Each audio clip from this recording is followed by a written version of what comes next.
Karp Aatu seekord Sillamäelt tagasi Pärnusse sellise skooriga. Esimesel poolajal see mäng ilmselgelt ära tehti, kui 5 tükki teile juba löödi. Kaitse teil täna ikkagi kärises, võib vist nii öelda, Sillamäe surve all?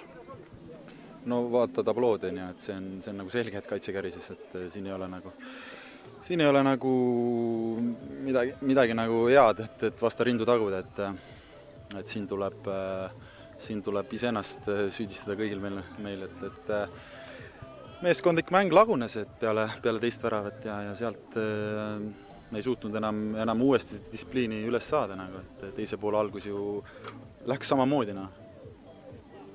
Ikkagi distsipliini taha jäi see asi, sa leiad, on näha, oli esimesel poolel, te üritasite mängida tagant sööduga, aga Sillamäe vist praktiliselt kõik eksimused karistas kohe ära.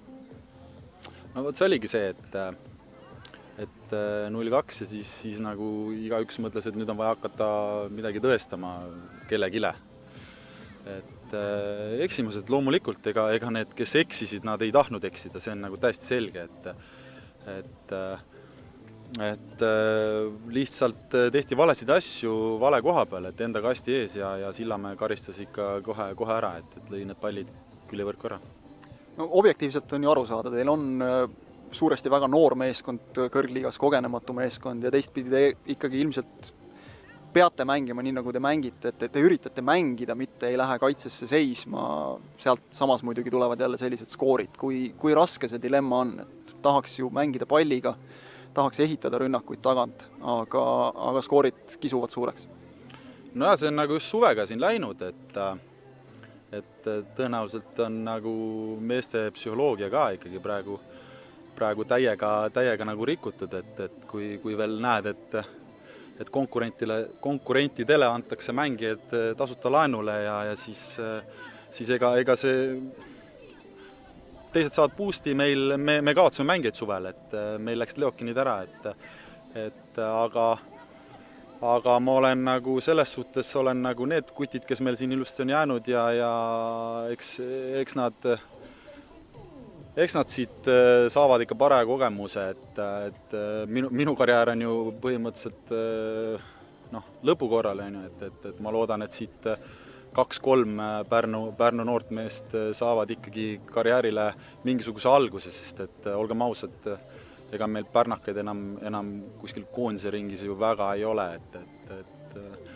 et see näitab päris pikka aega tegemata tööd, et nüüd on vaja seda teha, aga see ei muutu üleöö. Aga sa näed ikkagi, et selles mõttes Pärnu jalgpall liigub praegu õiges suunas, et noori mehi on peale tulemas, nagu tegelikult ju näitab ka praegu Vapruse koosseis.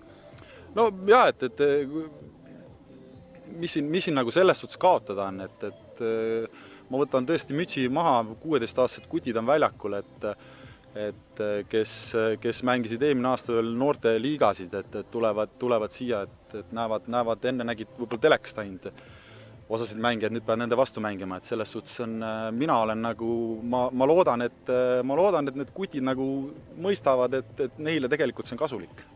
Mis see tapa teeb tugevaks?